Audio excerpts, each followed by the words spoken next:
नमस्कार, आपण पाहताय कोकणचं नंबर 1 महा चॅनल कोकण साद लाईव्ह बातमीपत्रात आपलं स्वागत। सुरुवात करूया हेडलाईन्सनं। उपवन संरक्षकांचं लक्ष वेधूनही फिरकले नाहीत वन अधिकारी। कंटेनर बॅरिकेड्स तोडत थेट रस्त्याकडेला कोसळला। आणि सिंधुदुर्गात गौरी आगमनाचा उत्साह। आता पाहूया सविस्तर बातम्या। सिंधुदुर्ग जिल्ह्याचे पोलीस अधीक्षक मोहन दहिकर यांनी नुकतंच कुडाळ तालुक्यातील नेरूर वाघचौडी येथील 52 चुलीच्या गणपतीचं दर्शन घेतलं। एकाच छताखाली एकत्र राहणाऱ्या 52 कुटुंबांनी एकत्रितपणे बसवलेला बाप्पा पाहून पोलीस अधीक्षक भारावून गेले। आपल्या व्यस्त दिनक्रमातून वेळ काढून त्यांनी या कुटुंबांना भेटी दिल्यात आणि त्यांच्यासोबत संवाद साधला। या भेटीदरम्यान पोलीस अधीक्षक दहिकर यांनी कुटुंबातील ज्येष्ठांशी आस्तेवाईकपणे संवाद साधून त्यांच्या तब्येतीची विचारपूस केली। एवढ्या मोठ्या कुटुंबाचं एकत्रित येणं आणि सण साजरा करणं हे कौतुकास्पद आहे, तसे उद्गार त्यांनी काढले। ही भेट केवळ गणपती दर्शनापुरती मर्यादित नसून समाजात एकत्र कुटुंब पद्धतीचं महत्त्व अधोरेखित करणारी ठरली। पोलीस अधीक्षकांनी केलेल्या या अनपेक्षित भेटीमुळे कुटुंबातील सदस्य आनंदित झाले। त्यांनी पोलीस प्रशासनाबद्दल कृतज्ञता व्यक्त केली।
भाद्रपद शुद्ध चतुर्थीला विधिवत पूजा अर्चा करत लाडक्या गणरायाची घरोघरी प्रतिष्ठापना करण्यात आली। बाप्पांच्या आगमनानं सर्वत्र भक्तिमय वातावरण झालंय। 5 दिवसांच्या गणरायाला भक्तिमय वातावरणात निरोप देण्यात आला।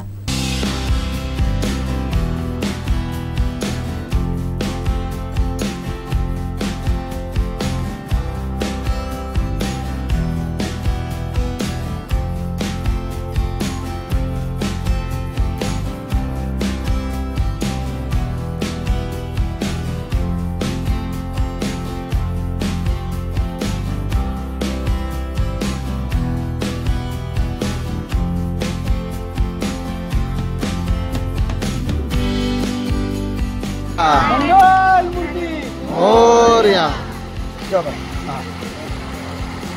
बस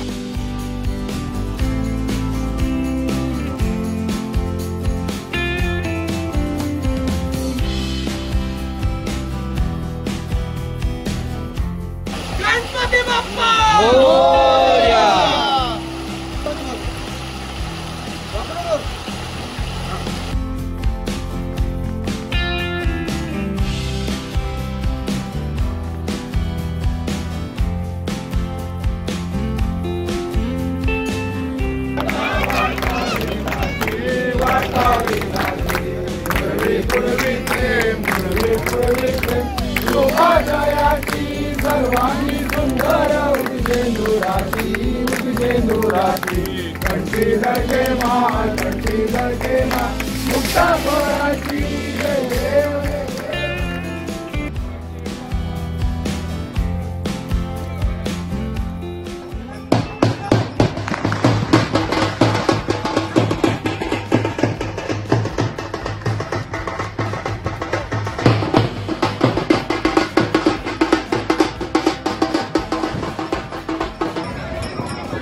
गणेशोत्सवात कोकणात गणरायासमोर विविध देखावे साकारण्याची परंपरा आहे. कुडाळ तालुक्यातील कुंद येथील कदम कुटुंबानं गणपती सणासाठी संत बाळूमामा यांच्या जीवनावरील चलचित्र देखावा साकारलाय. यावेळी अतिशय सुबक मूर्ती आणि सजावट केली आहे.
नमस्कार, मी सूरज कदम. तुम्हा सर्वांना गणेशोत्सवाच्या हार्दिक शुभेच्छा. तुम्ही पाहत आहात इथे बाळूमामांच्या जीवनावर आधारित चलचित्र देखावा सादर केला आहे. त्याच्यामध्ये 2 ट्रिक सीन आहेत, ज्यामध्ये एकदा भक्ताला नड असते त्यावेळेला बाळूमामा सोन्याचा हंडा प्रकट करतात आणि दुसरं म्हणजे माझ्या मागे महालक्ष्मी देवीचं मूर्ती तुम्हाला दिसते. ते महालक्ष्मी दर्शनाचा देखावा आम्ही सादर केला आहे. यामागे जवळजवळ 1.5 ते 2 महिन्यांची मेहनत असते, ज्याच्यामध्ये हे पेंटिंग दिसतं ते हँड पेंटिंग आहे. त्याच्या ते पूर्ण फ्लेक्स लावून त्याच्यावर पेंटिंग केलं जातं. जो विवेक देऊलकर जेजेचा स्टुडंट आहे तो येऊन पेंटिंग करतो आणि ह्याच्या मागे हे जे मूर्त्यांचे हात हलतात त्याच्या मागे मेकॅनिझम असते. त्याच्यामध्ये नंदू फणसेकरची आम्हाला साथ असते मालवणमधील. आणि आमचं उद्देश एवढंच असतं की आत्ताच्या पिढीला एक ऐतिहासिक आणि आध्यात्मिक ज्या स्टोरी आहेत त्या कळाव्यात आणि 4 लोकांचे पाय आमच्या उंबरठ्याला लागले आणि त्यांच्यापर्यंत माहिती पोहोचावी, एवढंच असतं. तर गणपती बाप्पा यावर्षी 17 दिवस आहे आमच्याकडे विराजमान. तर तुम्ही कधी या कुंदे खांदारेवाडीमध्ये. धन्यवाद. चराठा तळखांबवाडी येथील केरकर यांच्या घराशेजारी गव्यांचा कळप दिसून आला. वन विभागानं यावर तात्काळ उपाययोजना करावी अशी मागणी ग्रामस्थांनी केली आहे. गणेशोत्सवात मोठी वर्दळ गावात असताना गव्यांमुळे धोका निर्माण झालाय, त्यामुळे यावर तातडीनं उपाययोजना करावी अशी मागणी करण्यात आली आहे.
दोन वेळा गेलो होतो. एकदा गेलो, माणूस पाठवतो बोलले, तिथं आली नाही.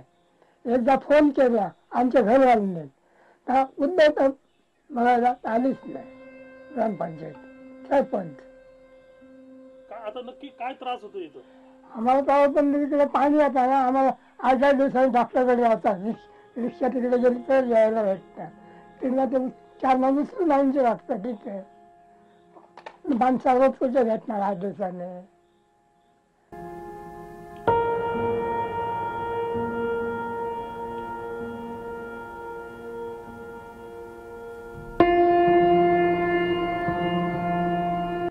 हा देसाईवाडा प्रधानमंत्री ग्राम सडक योजनेचा हा रस्ता आहे आणि हा रस्ता इथे बघा, तुम्ही बघू शकता. ही साईड पट्टी इथे मारलेलीच नाहीये, साईड पट्टी नाहीच आहे आणि साईड पट्टीच्या बाजूला टेकून असलेला हा रस्ता आणि त्याच्यावर हा एवढा मोठा खडक आणि या खडकामुळे कितीतरी ऍक्सिडेंट इथे झालेले आहेत. आणि हा कॉन्ट्रॅक्टरने हा दगड काढायला पाहिजे होता आणि ही लेवल मारली पाहिजे होती, ती केलं नाहीये आणि हा दगडावरून डांबर घालून ते पुढे गेलेले आहेत. म्हणजे किती धूपपट्टी लावावी सरकारी कामाला हे यावरून तुम्हाला निश्चित दिसत आहे. इथे आमची एक कळकळीची विनंती आहे ग्रामस्थांची, या वाड्यातल्या लोकांची, की हे सगळं जे आहे ते आमच्या आमदार साहेबांपर्यंत पोहोचावं आणि लवकरात लवकर इथे न्याय देण्यात यावा. गटार नसल्यामुळे महत्वाचा आधी पूर्ण जो डोंगराचं जे पाणी येतंय वरच्या, ते पूर्ण ह्या रस्त्यावरती गेलेलं आहे. हा 8 फुटी रस्ता आहे. आज तिथे 2 व्हीलर जाण्याची पण परिस्थिती नाहीये.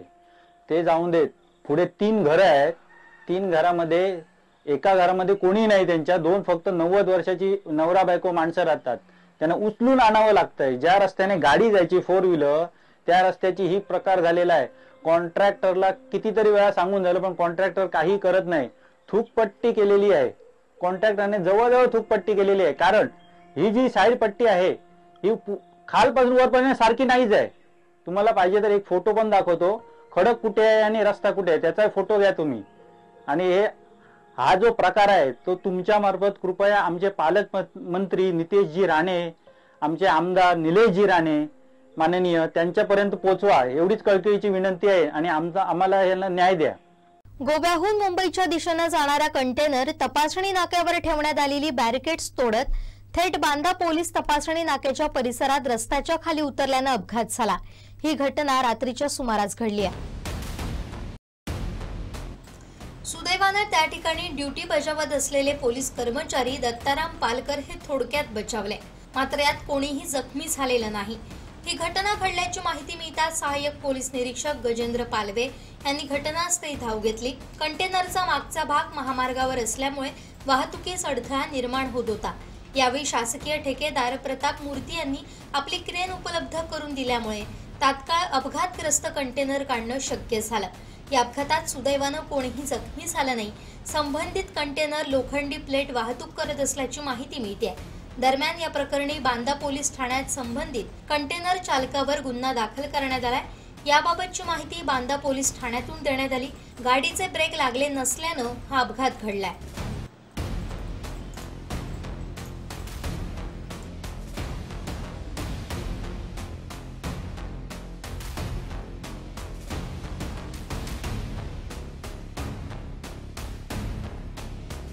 सावंतवाडीमध्ये दरवर्षीप्रमाणे मोठ्या उत्साहात गौरी गणपती उत्सव साजरा केला जातोय.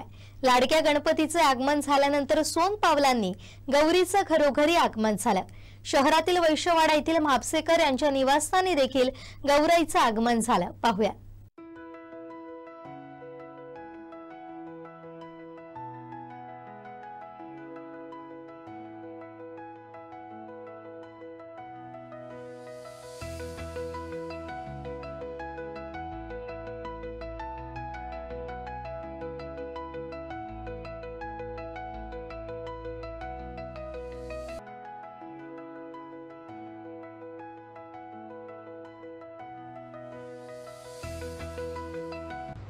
आमच्याकडे वस्तीची गौरी असते. आदल्या दिवशी आणली जाते, दुसऱ्या दिवशी पूजन असतं आणि तिसऱ्या दिवशी तिचं विसर्जन असतं. आणि आम्ही सगळ्या म्हापसेकर कुटुंब सगळं आम्ही आनंदाने आणि उत्साहाने सगळं करत असतो. ती रक्तवर्ण असल्यामुळे त्याला विशेष अशी महती प्राप्त झालेली आहे. भाज्या असतात, नैवेद्य वडे असतात. गौरीला वड्याचा नैवेद्य दाखवला जातो. गौरी म्हणजे ह्याची नेसवलेली असल्यामुळे आमच्याकडे म्हणजे सगळ्याच इथल्या ज्या आजूबाजूच्या नवीन लग्न झालेल्या वृष्ण असतात त्या सगळ्या आमच्याकडे येऊन पोहोचतात म्हापसेकरांकडे. विसर्जन उद्या 11 दिवस गणपती. कालवणकर कुटुंबियांच्या नावेली येथील निवासस्थानी गौराईचं आगमन झालं. मोठ्या उत्साहात सुहासिनींनी या उत्सवात सहभाग घेतला होता.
सावंतवाडी शहरासह ऐन गणेशोत्सवात मुख्य रस्त्यावर पडलेल्या खड्ड्यांमुळे नागरिकांची मोठी गैरसोय होते.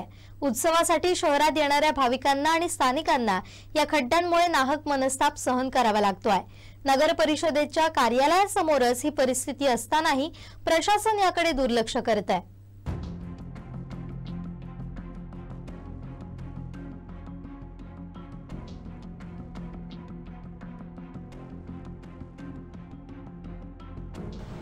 ऐन गणेशोत्सव काळात सावंतवाडी शहरात भाविकांची वर्दळ मोठ्या प्रमाणात वाढली आहे. अनेक चाकरमानी गावी आले, परंतु शहराच्या मुख्य रस्त्यावरच खड्डे पडल्यानं नाहक त्रास होतोय. लहान मोठे अपघात होण्याची शक्यता देखील वाढली आहे. पावसाचं पाणी साचून चिखल उडत असल्यानं या खड्ड्यांमुळे वाहन चालक आणि पादचारी दोघांनाही त्रास सहन करावा लागतोय. स्थानिक नागरिकांनी या समस्येबद्दल तीव्र नाराजी व्यक्त केली आहे. ठेकेदारानं बनवलेले रस्ते वर्षभरही टिकत नाहीत. निकृष्ट दर्जाच्या कामांमुळे शहरात वारंवार ही परिस्थिती उद्भवते अशी प्रतिक्रिया उमटते. ऐन सणासुदीच्या काळात प्रशासनाकडून निष्काळजीपणाही होतोय. त्यामुळे तात्काळ या रस्त्यांची दुरुस्ती करावी अशी मागणी नागरिकांनी केली आहे.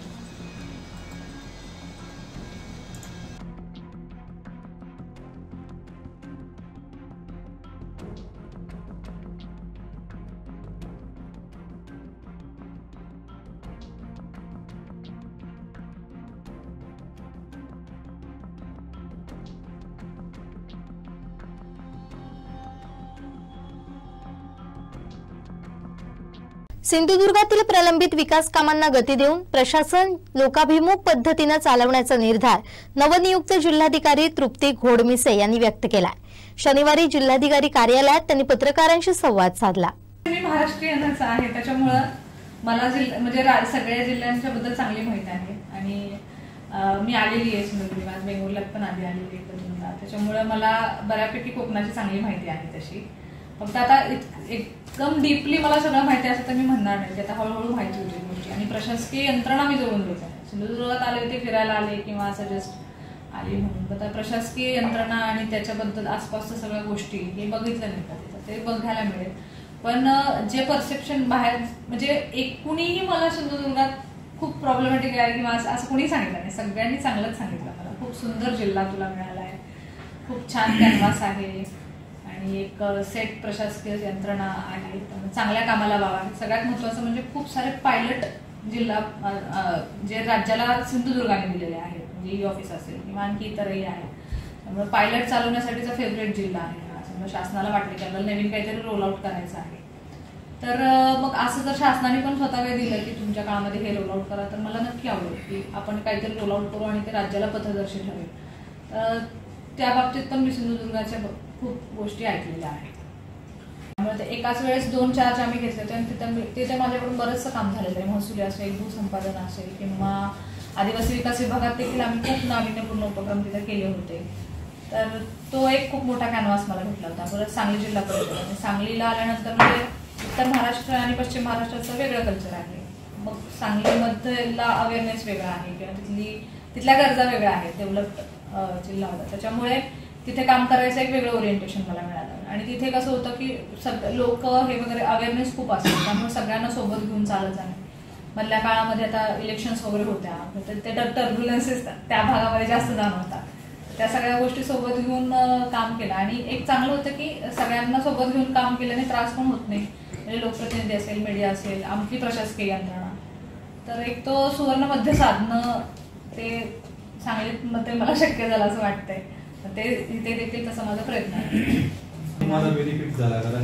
ते पण बरोबर आहे, पण आम्हाला एक वेगळं हे जाणवलं की प्रशासक म्हणून ज्यावेळेस बॉडी असते त्यावेळेस बॉडीची एक प्रकारे मदत पण होत असते. कारण बरेचसे प्रश्न टॅकल करायला त्यांची मदत होते, कारण ते तिथून आलेले असतात, त्यांना लोकल ग्रासचं रिझन माहित असतं ग्रास, त्यामुळे प्रश्न सोडवायला पटकन मदत होते. बाकी पण बरेचसे प्रश्न आमच्या चेंबरला म्हणजे डायरेक्ट येऊन धडकायचे असं होतं. सीओनच्या दालना जे प्रश्न पूर्वी कधी सीओन पर्यंत यायचे नाहीत असं, त्यामुळे एकदम छोटे छोटे प्रश्न सुद्धा लक्ष घालावं लागलं. त्यामुळे खूप सारे विषय हँडल करायला गेले. म्हणजे एंट्रीचमेंट माझीच झाली त्याच्यामध्ये, ते आहे. परंतु तो एक मला असं बऱ्याच वाटायचं कधी कधी काही विषय फार मोठे व्हायचे, मग त्यावेळी वाटायचं की बॉडी असते तर आपल्याला सपोर्ट झाला असता, मदत झाली असते. तर आहे म्हणजे म्हणतात लोक की तुम्हाला बरं आहे, पण असं पण नाही, त्याचे तोटे पण आहेत बॉडी नसल्याचे. आम्हाला महाराष्ट्र दर्शनला बऱ्यापैकी रत्नागिरी सिंधुदुर्गची टूर घडवतात, ज्यावेळेस आम्ही यशोदाला ट्रेनिंगला येतो आफ्टर मसुरी, त्यावेळेस बऱ्यापैकी रत्नागिरी सिंधुदुर्ग पाठवतात. 2021ला पण मी आले, होम कार्डर पण मिळालं, त्याच्यामुळे महाराष्ट्रात सर्व्हिस करण्याची संधी मिळाली. आणि माझ्या आधी आता ही 3री डिव्हिजन आहे, तर महसुली डिव्हिजन म्हटलं तर मी प्रोबेशन आणि पहिली जी असिस्टंट कलेक्टरची पोस्टिंग आहे ती मी नाशिक डिव्हिजनला केली आणि मी बेसिकली खानदेशात काम केलं आहे, नॉर्थ महाराष्ट्र. त्याच्यानंतर मी सांगलीला होते आणि पुणे डिव्हिजन, आता कोकण. म्हणजे असं थोडंसं व्हरायटी ऑफ वर्क बघायला मला मिळतं. कारण प्रत्येक ठिकाणची कामाची पद्धत वेगळी असते, बॅकग्राऊंड वेगळं असतं, प्रश्न वेगळे असतात आणि त्या रोल्स पण वेगळेच आहेत. आधी मी याच्या आधी इमिजिएटली ग्रामविकासमध्ये काम करत होते, आता सर्वच विभाग बेसिकली महसूल सेंट्रली पण इतरही सर्व विभागांना घेऊन जायचं. ते कॅनव्हास मोठा आहे आणि जिल्ह्याची साईज जरी कमी असली तरी पण काम करायची स्कोप खूप जास्त दिसत आहे. म्हणजे साधारण 2-3 दिवस अंदाज मी घेत आहे. तर आता शोध म्हणजे आता हळूहळू जसं जशा मीटिंग्स होतील तसंच कळत जाईल मला की कुठे कमी जास्त आहे किंवा कुठे आपण काही गोष्टी करू शकतो, किंवा माननीय पालकमंत्री महोदय पण थोडं तंत्रज्ञान स्नेही आणखी पुढे न्यायचं बनताय. तर मग आज त्यांच्याशी कदाचित भेट होईल, आज किंवा उद्या त्यांच्याशी चर्चा करेल, त्यांच्याही काही विजन असतील किंवा इतरही सन्माननीय लोकप्रतिनिधी जे आहेत जिल्ह्यातले त्यांचंही मार्गदर्शन घेत राहील, त्यांचेही काही अजेंडे असतील. आणि शिवाय तुम्ही सगळेजण आहातच, तुम्हाला जास्त माहीत आहे तर तुम्ही मला इन्फॉर्म द्यालच. त्या अनुषंगाने करत राहू प्रयत्न, जितकं चांगलं होईल तितकं करता येईल. कल्चर आहे ते म्हणजे महत्त्वाच्या प्रश्नांवरती जास्त फोकस करणं हा सगळं कायम आपलं हे असतं. तुम्हाला काही आणखी विचारायचं असेल तर प्लीज विचारा. सांगलीमध्ये मी ज्यावेळेस एकच मिनिट काल गेला तर जुलै 23ला मी गेले होते, तर मी तिथेही असंच म्हणजे साधारण माझा अप्रोच हा होता की अरे जिल्हा समजून घेणं काही काळ. आणि बेसिकली शासनाने आम्हाला भरपूर कामं दिलेलीच आहे, तर त्या कामांवरती आपण चांगल्या पॅरामीटर्समध्ये राहणे. म्हणजे चांगल्या जिल्हा परिषद पण आम्ही असं होतं की खूप विभाग, प्रत्येक विभागाच्या योजना, तर प्रत्येक योजनेमध्ये चांगली जिल्हा परिषद लीडमध्ये असलं पाहिजे, किंवा टॉपमध्येच असायचो आम्ही बऱ्याचदा. तर तिथंपर्यंत न्यायचं आणि तोपर्यंत की यंत्रणा पण रन व्हायला लागते, त्यांनाही कळते की आपल्याला नेहमीच्या योजना ही सगळ्यात महत्त्वाचं आहे. त्यानंतर मग आम्ही स्कोप शोधून काम केलं, म्हणजे कुठे स्कोप आहे, समजा शिक्षणला आहे किंवा आरोग्याची ही योजना आहे, म्हणजे ते ई ऑफिस नव्हतं जिल्हा परिषदला किंवा पंचायत समित्यांना नव्हतं, तर आम्ही ते पूर्ण जे असे लॅक्युनिटी होते ते शोधून मग काम केलं. म्हणजे यंत्रणा सुद्धा तशा पद्धतीने तयार व्हायला पाहिजे. आणि जोपर्यंत आपल्याला मेन काय म्हणतो आपल्याला ते मैदानच समजत नाही तोपर्यंत त्याचं कसं आधीच त्याची स्ट्रॅटेजी नको ठरवायला. त्यामुळे आता देखील हे राहील. आणि तिथे मी साधारण असं करत होते की माझे दौरे खूप व्हायचे, मी जिल्हा खूप फिरायचे, तालुक्यांचे दौरे असायचे, गावांमधले असायचे, त्यामुळे पण बऱ्याचशा गोष्टींचं मला इनपुट मिळत राहायचं. आणि कुठे आपल्याला कमी जास्त गोष्टी करता येतात, तर साधारण ती तर स्ट्रॅटेजी राहिलेच. थोडं फिरण्यातून लोकांशी पण चांगली नाळ आणि प्रश्नही समजतात आणि अडचणी प्रशासनाला पण काय अडचणी जाते पण समजतात, मग मार्ग काढता येतो. तर तशा पद्धतीने साधारण स्ट्रॅटेजी राहील. नवीन असं अजून माझ्या, परंतु प्रशासकीय मला चांगला हे दिसतोय सेटअप इथे, तर करू नक्की काहीतरी आपण चांगलं. सावंतवाडी शहरातील ऐतिहासिक मोती तलावात निदर्शनास येत असलेल्या मगरीला पकडण्यासाठी वन विभागानं सापळा लावला होता, मात्र यात वन विभागाला यश आलं नाही. त्यात रविवार नंतर सोमवारी पुन्हा एकदा या मगरीनं दर्शन दिलं. स्थानिकांनी वन विभागाचं लक्ष वेधूनही वन विभागाचे अधिकारी कर्मचारी फिरकलेत देखील नाही, त्यामुळे संतप्त प्रतिक्रिया व्यक्त होत आहे. रविवारी तब्बल 4 तास ही मगर संगीत कारंजावर येऊन बसले होते, मात्र 4 तासात वन विभागाची टीम घटनास्थळी न पोहोचल्यानं नागरिकांनी तीव्र नाराजी व्यक्त केली. त्यात आजही पुन्हा या मगरीनं दर्शन दिलं. दुपारपासून सायंकाळपर्यंत ती या ठिकाणी होती. यावेळी उपस्थितांनी उपवन संरक्षक मिलिश शर्मा यांचं लक्ष वेधलं. त्यांनी संबंधितांना तात्काळ उपाययोजना करण्यासही सांगितलं, मात्र तब्बल 1 तास होऊन देखील मोती तलाव इथं वन विभागाचा एकही अधिकारी कर्मचारी फिरकला सुद्धा नाही.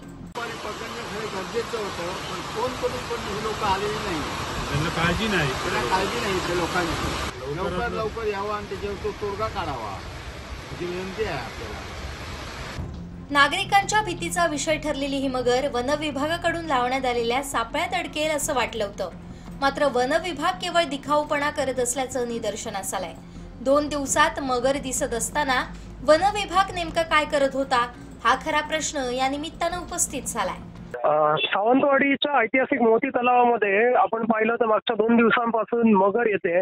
त्याच्या आधी 4 दिवस वन विभागानं तिथे सापळा लावलेला, रेस्क्यू टीम त्यांची दाखल झालेली, पण कालच्या 2 दिवसात म्हणजे काल तर जवळपास 4 तास आणि आज सुद्धा 4 तासाहून अधिक काळ ही मगर त्या कारंज्यावर येऊन बसलेली पाहायला मिळाली। मात्र फॉरेस्टचा एकही अधिकारी इथे फिरकलेला पण नाही, इथे उपस्थित सुद्धा नाही।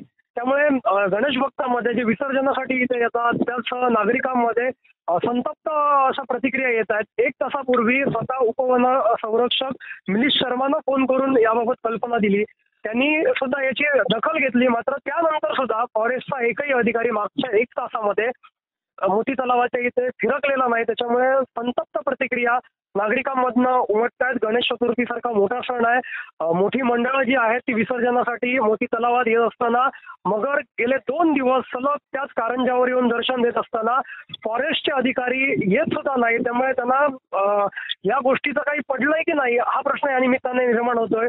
आणि हे सगळे घटना बघता वन विभाग नेमकं करतं काय हा प्रश्न या निमित्ताने उपस्थित होत असताना उपवन संरक्षकांचं लक्ष वेधून सुद्धा फॉरेस्टचे अधिकारी जर येत नसतील तर वन विभागाचा उपयोग काय असा सवाल सावंतवाडीकर करतायत। गणेशोत्सव सुरू असताना याच ठिकाणी मोठ्या प्रमाणात गणेश विसर्जन होतं, त्यातही मगर कारंज्यावर येऊन बसत असताना वन विभाग झोपेत आहे।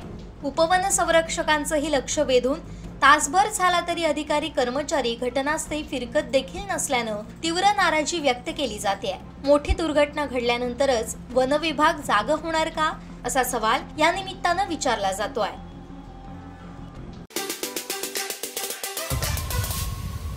आमच्यामध्ये हा प्रश्न असा आहे की ही नैसर्गिक अधिवास असल्या कारणाने मगर यावेळी पाणी तर फुल भरलेलं आहे तलावामध्ये आणि हे मगरचं अधिवास असल्यामुळे ही सध्या पिंजऱ्यात आम्ही खाऊ घालून पण पिंजरा लावला, 2-3 दिवस कंटिन्यू लावला, पण ती घातलेल्या खाद्यासाठी आतमध्ये येतच नाही मगर। नैसर्गिक अधिवास असल्यामुळे कसं तिला माणसाची चावल लागल्याबरोबर आता आम्ही 3दा त्या ठिकाणी पोचलो, पण तिथं पोचल्यानंतर लगेच ती मगर पाण्यात उतरते खाली। पण तरी आता आम्ही परत उद्याच्या दिवसापासून परत मोहीम राबवून त्याला पिंजरा लावून एक ट्राय करून बघतोय। आता वरपर्यंत होतो मी, दुपारी 2-2:30 वाजता मी इथनं गेलो, पण मगर होती ती त्यावेळी मी इथं थांबवत होते, आतमध्ये पण कोर्टाच्या त्या आवारामध्ये थांबलो होतो मी। मग तसं हिला माणसाला काही एवढं धोका नाही केला, फक्त लोकांनी एवढीच खबरदारी घ्यायला पाहिजे की पाण्यात उतरू नये जास्त। याला असून तर काही नाही, याला पाण्याचा खूप असल्यामुळे का सध्या तर काही करू शकत नाही। एवढीच आपण त्यांनी आपली स्वतःची काळजी घ्यावी, आपण पाण्यात न उतरू नये एवढंच खबरदारी घ्यायला पाहिजे।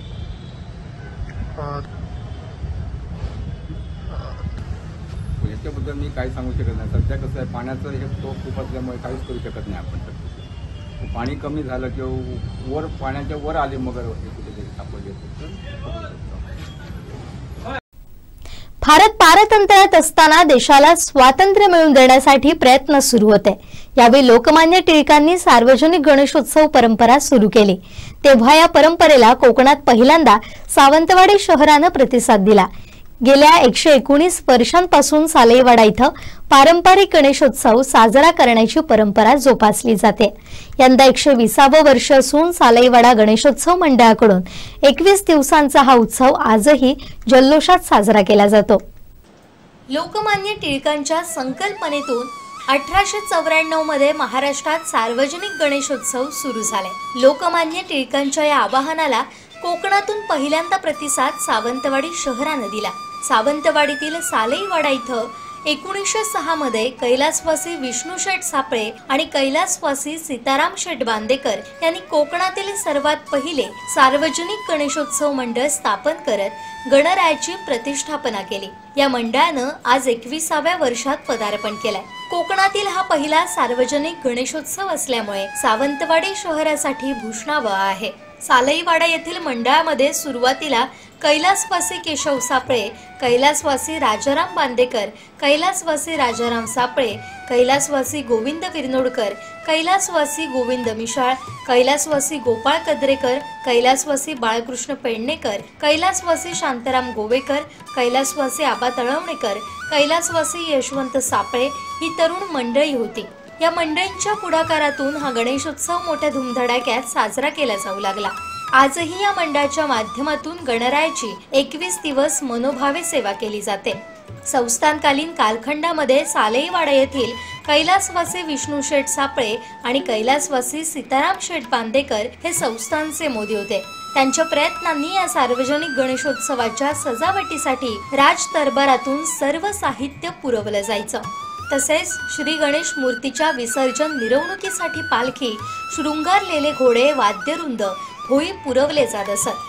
श्रींच्या मूर्तींची वैभवशाली विसर्जन मिरवणूक पाहण्यासाठी आजूबाजूच्या गावातील लोक मोठ्या संख्येने उपस्थित राहत। सावंतवाडी संस्थानचे रामराजा श्रीमंत पुण्यश्लोक बापूसाहेब महाराज हे श्रींच्या दर्शनासाठी आवर्जून येत असत। त्या काळी सालेईवाड्यातील तरुण मंडळींच्या बरोबरीनं महिलाही गणेशोत्सव कार्यक्रमांमध्ये सहभागी होत असत। गणेशोत्सवाच्या कार्यक्रमामध्ये भजन, कीर्तन, प्रवचनाबरोबरच शहरातील उच्च विद्याविभूषित तत्वज्ञानांची प्रबोधनपर भाषणं होत। सन 1940 ते 1950 या कालखंडामध्ये सीद पडते, अण्णा सावंत, भास्कर निखारगे, गुंडू बांदेकर, सखाराम उर्फ चिटलिंग चौकेकर, श्याम चिंगळे, दत्ता वेंगुर्लेकर, भाऊ सापळे, तात्या सापळे, आगा मोतीराम नार्वेकर, पांडुरंग ठाकूर, काशीनाथ कुडतरकर, दादा भोसले, आबा पेडणेकर, जगन्नाथ आणि विश्वनाथ तळवणेकर यांनी मंडळातील ज्येष्ठ मंडळींच्या मार्गदर्शनाखाली या सार्वजनिक गणेशोत्सवाची जबाबदारी सांभाळली।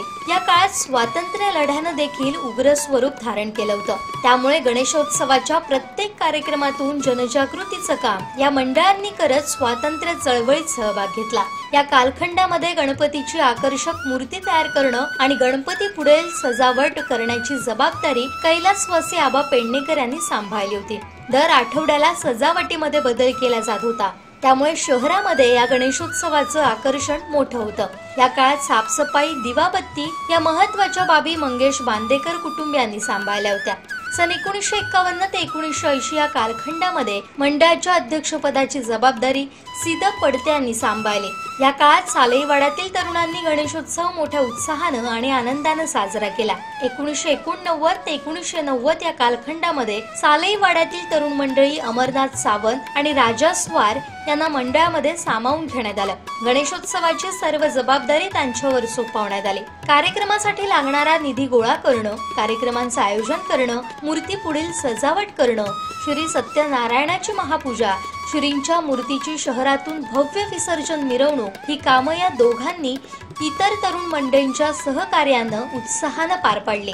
अमरनाथ सावंत यांनी या काळात उत्सव समिती अध्यक्ष म्हणून काम पाहिलं। सापळे कुटुंबियांच्या ज्या वास्तूमध्ये हा सार्वजनिक गणेशोत्सव सुरू झाला ती संपूर्ण वास्तू जमिनीसह 1990 मध्ये श्रीमती राधाबाई केशव सापळे यांनी त्यांचे पती कैलासवासी केशव विष्णू सापळे यांच्या स्मरणार्थ मंडळाकडे स्वाधीन करण्याचा निर्णय घेतला।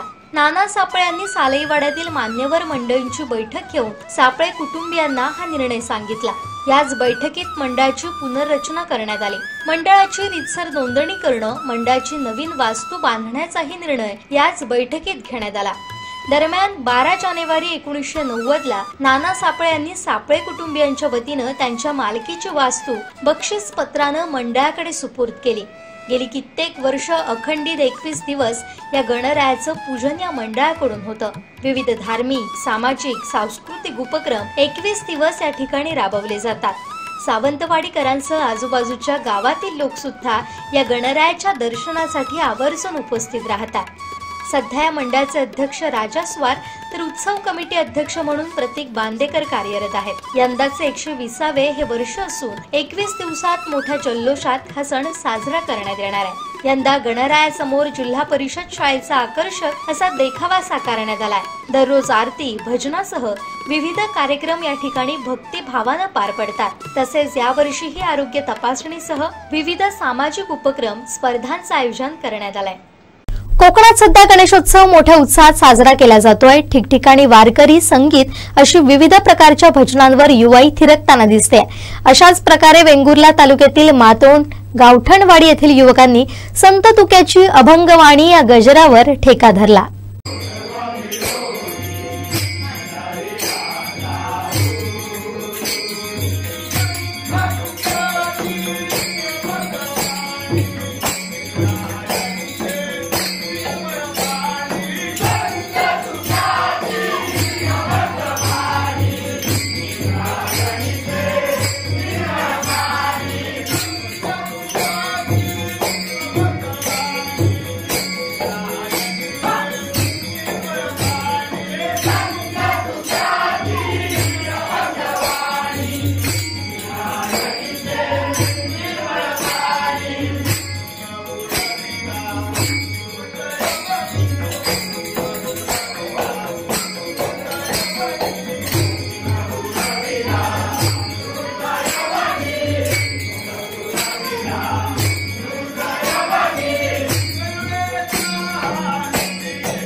मराठी महिना आणि प्रत्येक महिन्यातील सणांची माहिती देणारा देखावा राजू भाट आणि कुटुंबियांनी साकारलाय. पाहूया.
गणेशोत्सवानिमित्त सावंतवाडी टर्मिनसचा देखावा साकारण्यात आलाय.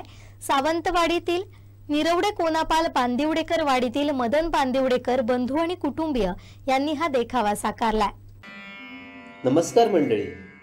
सुरुवातीला तर आम्हा पांदिवडेकर कुटुंबियांतर्फे तुम्हा सर्वांना भाद्रपद मासी गणेश चतुर्थीच्या भावपूर्ण शुभेच्छा. बरं, आता आलाच आहात तर आमच्या मनी असलेले हे एक आर्ततेचे गाराणे ऐकून जावे अशी नम्र विनंती. तुम्ही साहेब ते गाणं ऐकलं आहात का हो? स्वर्गाहुनी सुंदर अमुचे हे कोकण. आणि त्यात सगळ्यात सुंदर काही असेल तर शतकांचा इतिहास वारसा लाभलेली निसर्गाच्या छायेत वसलेला जणू स्वर्गच म्हणजे आमची सावंतवाडी, बरोबर ना? आणि इथेच आहे आपले एक सुंदर असे रेल्वे स्थानक. दर दिवशी हजारो प्रवासी आपल्या स्वप्नांना पंख देण्याचा प्रयत्न करतात, आयुष्याचा प्रवास करत असतात. परंतु तुम्हाला काय वाटतं साहेब, सगळ्यांच्याच नशिबी ते येत असेल का हो साहेब? त्याचा आपण कधी विचार करतो का हो? आपल्या सावंतवाडी रेल्वे स्थानकाची दुर्दशा सर्वांनाच माहिती असेल. कित्येक जलद गती, मध्यम गती रेल्वेंना इथे थांबाच नाही. त्यामुळे स्थानिक प्रवासी, नोकरदार वर्ग यांची होणारी तडफड कोणी लक्षात घेतली आहे का कधी? कधी कधी तर वेळ वाचवण्यासाठी कुठं आम्हाला सावंतवाडीकरांना निवडावे लागतात. बरं, त्यात मजेची गोष्ट अशी की शिगमोत्सव, गणेशोत्सव आले की या राजकारणी लोकांना अचानक कोकणवासियांची काळजी वाटू लागते. 2 ते 3 गाड्या स्पेशल नावाने सोडून लोकांचे जे सांत्वन करण्याचा ते प्रयत्न करतायत ना, ते कितपत तुम्हाला पटते हो?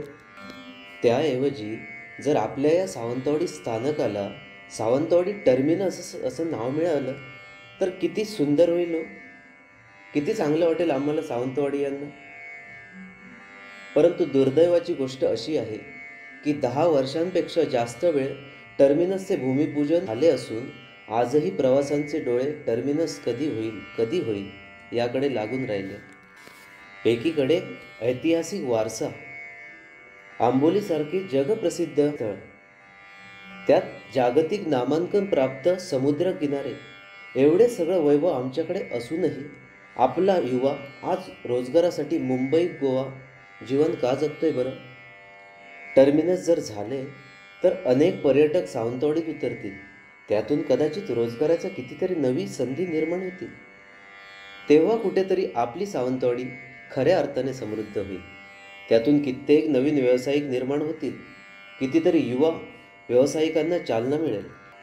बरं, तुम्ही सगळेजण या स्पर्धेनिमित्त का असेना इथे आलात आणि आमच्या मनी असलेले आर्ततेचे गाराणे तुम्ही ऐकून घेतलात, त्याबद्दल सर्वांचे.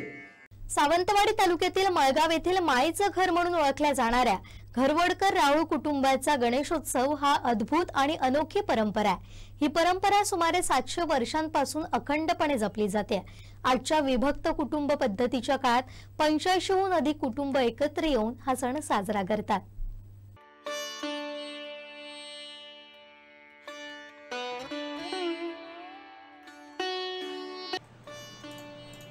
हा सोहळा केवळ एक धार्मिक विधी नसून ती कोकणी संस्कृतीच्या अढळ श्रद्धेची आणि कौटुंबिक एकोप्याची गाथा आहे. या उत्सवाचं वैशिष्ट्य म्हणजे इथं विराजमान होणारी गणेश मूर्ती आहे.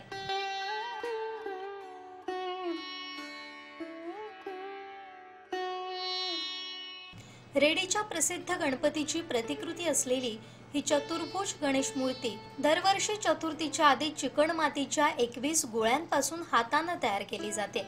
चतुर्थीला तिच्या डोळ्यात चैतन्य भरले जातं. ही परंपरा अनेक पिढ्यांपासून चालत आलेली आहे.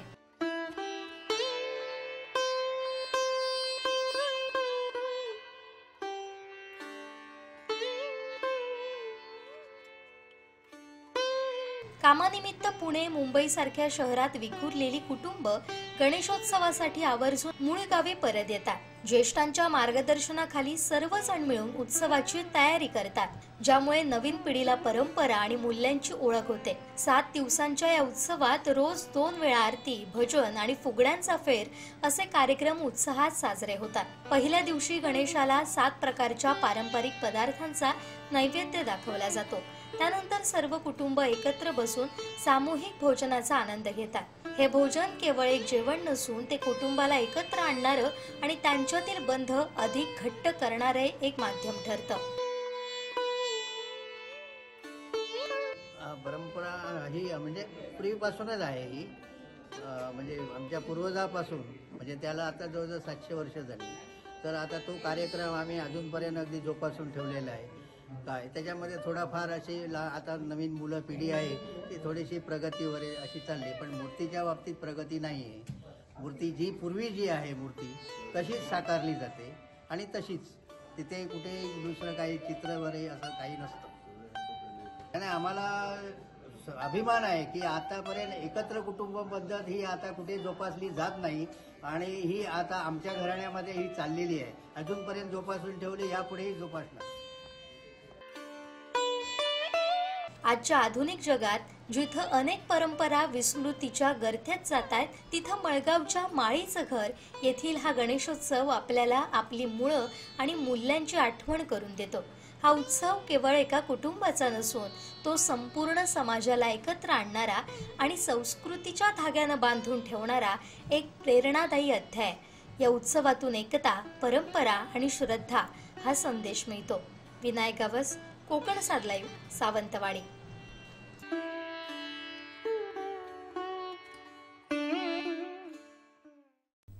गणेशोत्सवाच्या गर्दीच्या पार्श्वभूमीवर प्रवाशांची गैरसोय वाढवत कोकण रेल्वेची कोकण कन्या एक्सप्रेस रविवारी 3 तास उशिरानं सावंतवाडी रेल्वे स्थानकात दाखल झाली. परिणामी शेकडो प्रवाशांना स्टेशनवर मोठा त्रास सहन करावा लागला.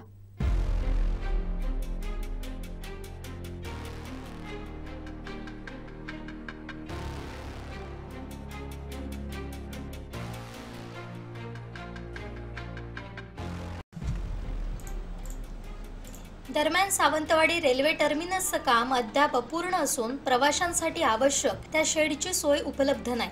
त्यामुळे पावसात प्रवाशांना ओलचिंब होत उभं राहावं लागलं. महिलांपासून लहान मुलांपर्यंत सर्वांनाच मोठ्या अडचणींचा सामना करावा लागला.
गणेशोत्सवाच्या काळात कोकणात मोठ्या प्रमाणावर प्रवासी ये जा करत असल्यानं प्रचंड गर्दी वाढली। मात्र गाड्यांचा विलंब आणि स्थानकावरील अपुऱ्या सुविधा यामुळे प्रवाशांना दुप्पट त्रास सहन करावा लागला।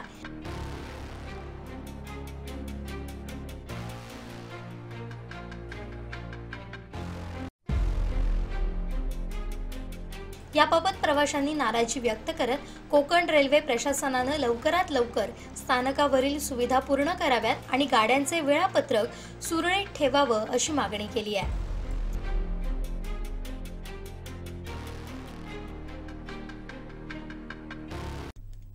रात्रीच्या वेळी प्रवाशांच्या मदतीसाठी आणि सुरक्षेसाठी आवश्यक असलेले सावंतवाडी बस स्थानकातील नियंत्रण कक्ष पूर्णपणे रिकामी होता। त्यामुळे बस स्थानकाचा कारभार रामभरोसे सुरू होता। पुण्यासारख्या गजबजलेल्या बस स्थानकातील घटना लक्षात घेता सावंतवाडीतील या प्रकारामुळे तीव्र संताप व्यक्त केला जातोय।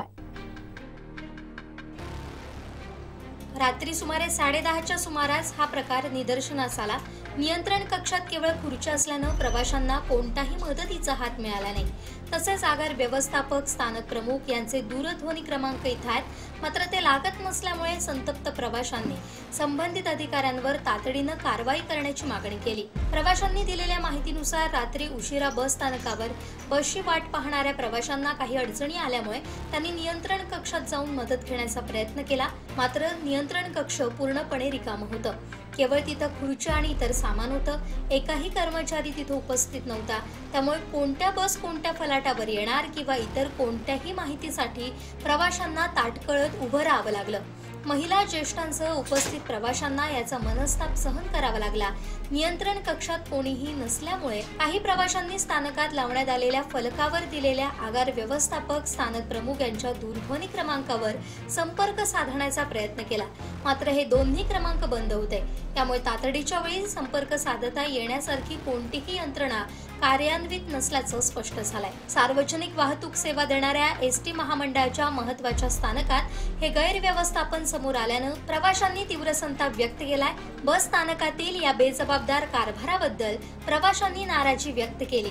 या प्रकाराची गंभीर दखल घेऊन आगार प्रमुख, स्थानक प्रमुख आणि इतर संबंधित कर्मचाऱ्यांवर कठोर कारवाई करण्याची मागणी केली। प्रवाशांच्या सोयीसाठी आणि सुरक्षिततेसाठी सदैव तत्पर असणं हे एसटी प्रशासनाचं कर्तव्य आहे, मात्र त्याचा भंग झाल्याचं या घटनेतून सिद्ध झालंय। यामुळे सावंतवाडी बस स्थानकाच्या कारभारावर प्रश्नचिन्ह निर्माण झालंय।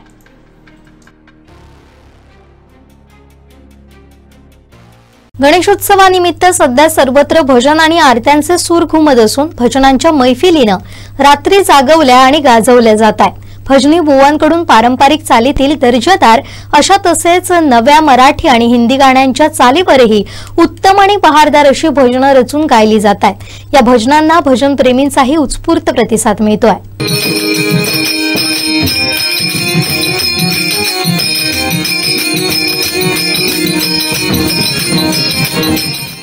गणेशोत्सवाची रंगत असून घरोघरी भजनांचे सूर आळवले जात आहेत। कोकणात भजन कलेला अनन्य साधारण महत्व आहे। सध्या गणेशोत्सवात गावोगावी भजनी मंडळं घरोघरी जाऊन गणरायासमोर भजन सेवा सादर करतात। भजनी बुवा हार्मोनियमच्या साथीनं आपल्या सुमधुर आवाजात विविध भजने सादर करत असून त्यांना पखवाज, मृदुंग वादक, झांज वादक, कोरस यांची साथ लाभते। यामध्ये युवा आणि तरुण मंडळींचा मोठा सहभाग आहे।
कोकणात सध्या गणेश उत्सवाचा माहोल आहे.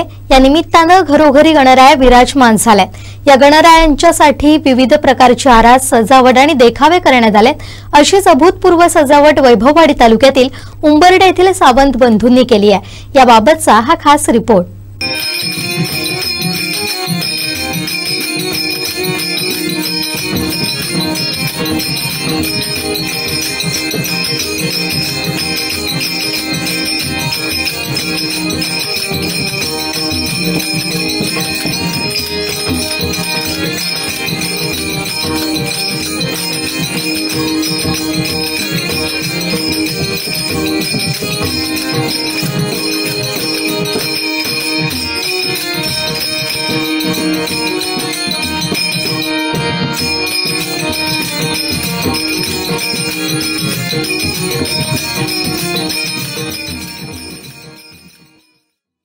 कोकणात सध्या गणेश चतुर्थीची धामधूम आहे. गणरायाचं आगमन झालेलं आहे आणि आपण जर पाहिलं तर सर्व घरांमध्ये बाप्पाचं जोरदारपणे स्वागत करण्यात आलेलं आहे. आणि या बाप्पाच्या स्वागतानंतर अनेक गणेश भक्तांनी जी गणरायाच्या सजावटीची जी तयारी केलेली आहे, सजावट जी आरस केलेली आहे, ती वेगवेगळे देखावे केलेले आहेत. अशाच वेगवेगळ्या देखाव्यांचा आढावा घेण्यासाठी आज आपण आलेलो आहोत वैभववाडी तालुक्यातल्या उंबर्डे या गावी, जेथील उंबर्डे कातकरवाडी येथील सागर सावंत या गणेश भक्ताने जो एक आगळा वेगळा देखावा केलेला आहे, हा देखावा आज आपण पाहणार आहोत. चला तर मग पाहूया नेमका त्यांनी काय देखावा केलाय तो पाहूया.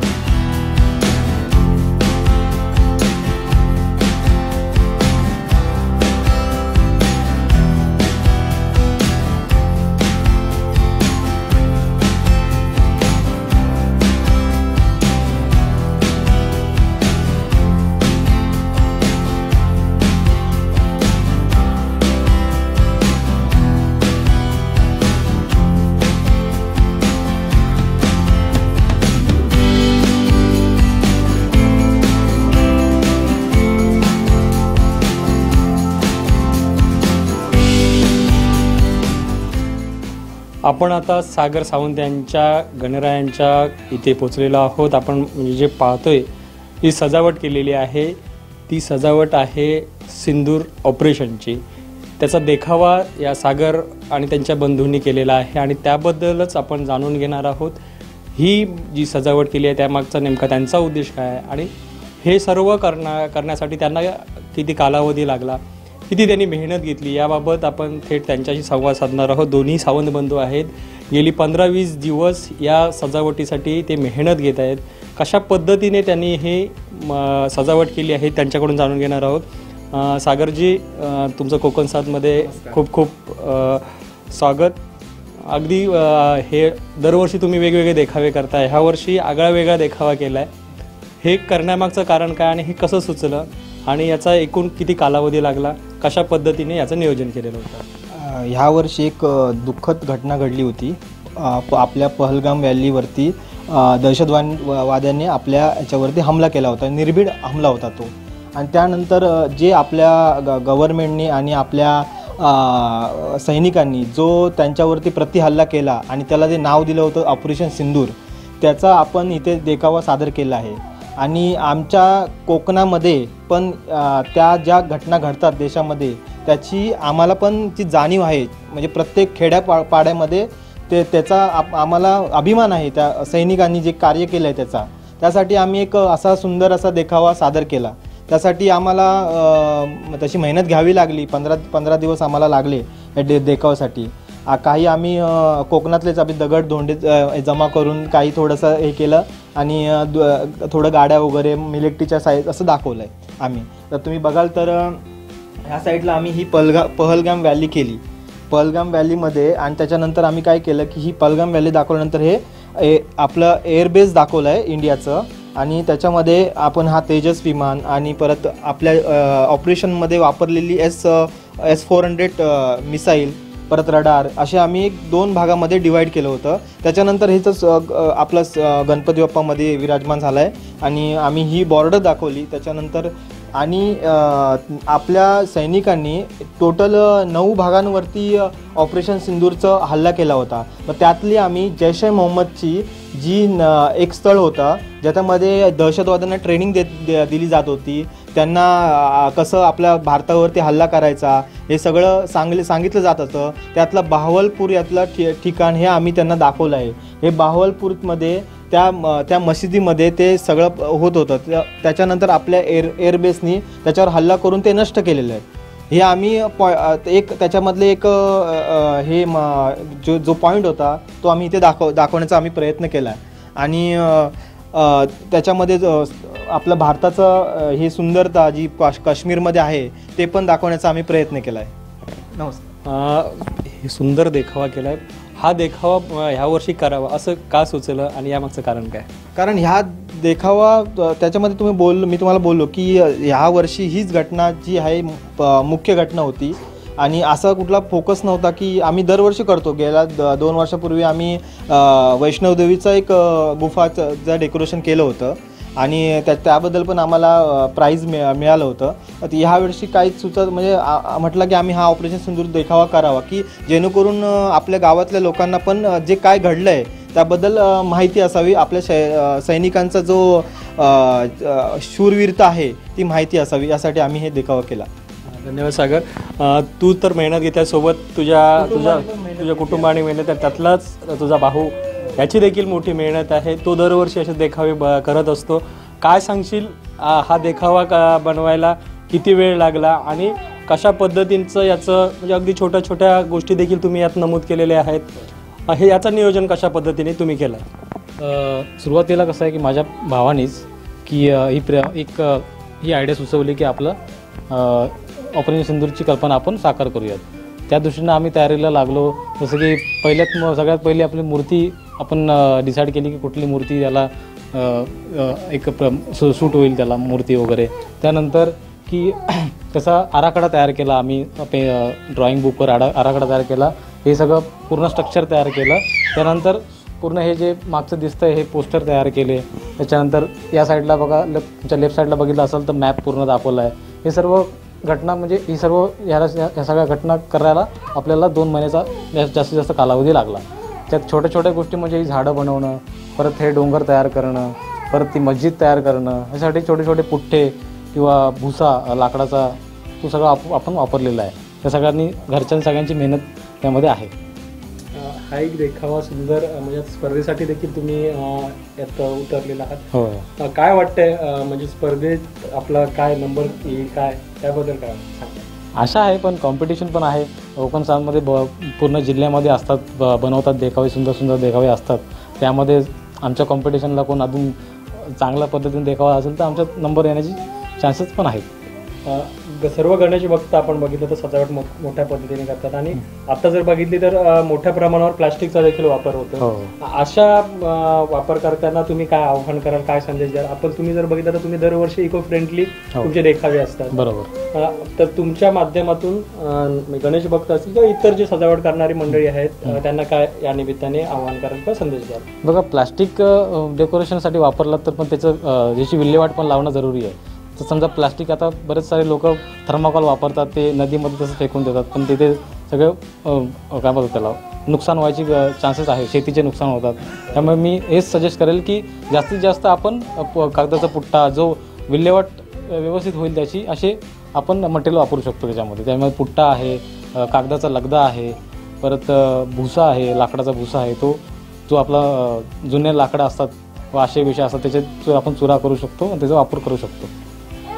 हे ते सावंत बंधू आपण पाहिलं तर दरवर्षी वेगवेगळे देखावे करतात. यावर्षी ऑपरेशन सिंदूर हा त्यांनी देखावा केला. या माध्यमातून गावातील मंडळींना आपल्या सैन्याबद्दलचं जे प्रेम आहे, आपले सैन्याने केलेला जो पराक्रम आहे याची लोकांना इथल्या प्रचिती व्हावी, इथल्या लोकांना त्याची माहिती व्हावी यासाठी या सावंत बंधूंनी यावर्षीचा देखावा केला आहे. दरवर्षी असे वेगवेगळे देखावे करून या देखाव्याच्या माध्यमातून जनजागृती तर करतात, त्याचबरोबर पर्यावरण संवर्धनाचा संदेश देखील ही 2 बंधू हे देत असतात.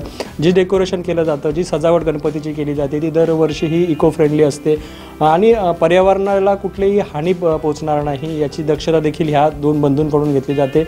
आणि एकीकडे तर आपण पाहिलं तर गणेश सण उत्सव हा जो आहे चतुर्थीचा तो साजरा ही मंडळी करतात. त्याचबरोबर पर्यावरण संवर्धनाचा संदेश देखील यांच्या माध्यमातून दिला जातो आणि तो खरोखरच आदर्शवत आहे आणि त्यांचा आदर्श इतर गणेश भक्तांनी घेणे गरजेचं आहे. कॅमेरामन साहिल बागवेसह मी श्रीधर साळुंखे, कोकण सात लाईव्ह, वैभववाडी.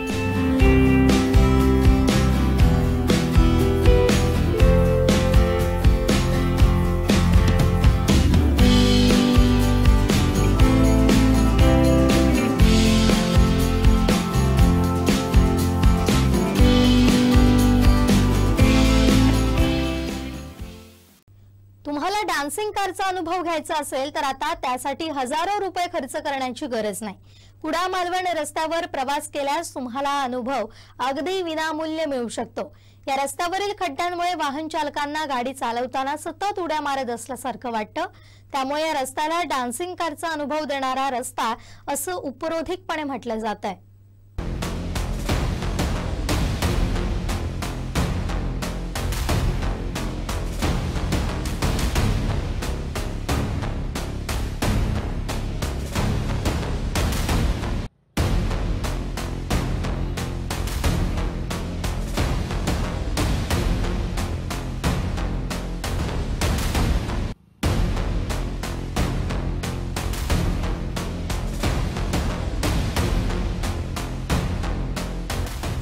कुडा मालवण रस्त्याची सध्या अत्यंत दयनीय अवस्था झाली आहे.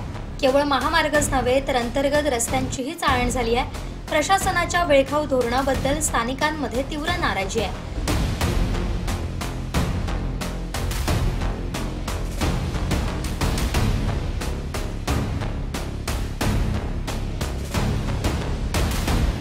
गणेश चतुर्थीच्या काळात मुंबईहून मोठ्या संख्येनं चाकरमानी कोकणात येतात. मात्र त्यांना या खड्डेमय रस्त्यांमुळे प्रवासात प्रचंड अडचणींचा सामना करावा लागतो. रात्रीच्या वेळी भजनं आरत्यांसाठी बाहेर पडणाऱ्या लोकांनाही या खड्ड्यांमुळे त्रास होतोय.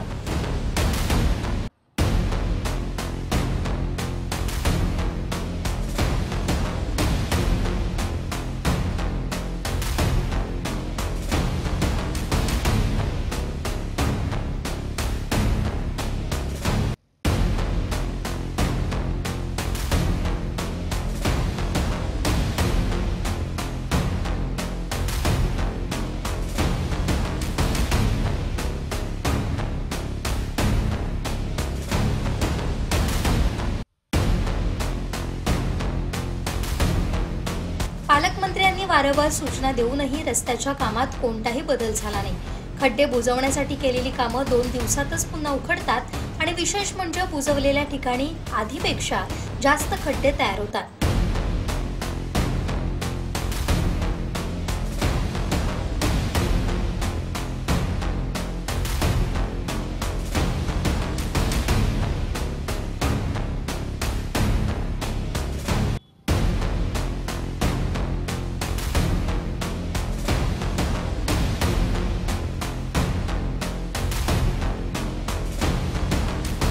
प्रशासनाला कोकणातील जनतेची आणि त्यांच्या समस्यांची काहीही पर्वा नाही.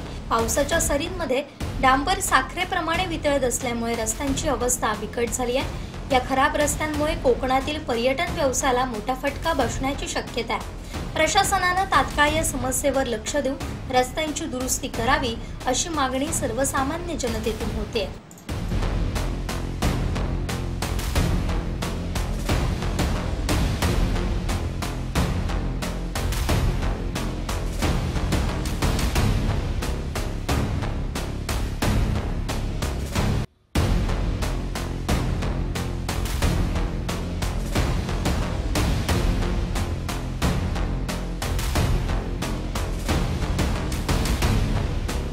शेवटी ठळक घडामोडी पुन्हा एकदा. उपवन संरक्षकांचं लक्ष वेधूनही फिरकले नाहीत वन अधिकारी. कंटेनर बॅरिकेड्स तोडत थेट रस्त्याकडेला कोसळला. आणि सिंधुदुर्गात गौरी आगमनाचा उत्साह. बातमीपत्रात वेळ झाली इथेच थांबण्याची. पाहत राहा कोकणचं नंबर 1 महा चॅनल कोकण सात लाईव्ह. धन्यवाद.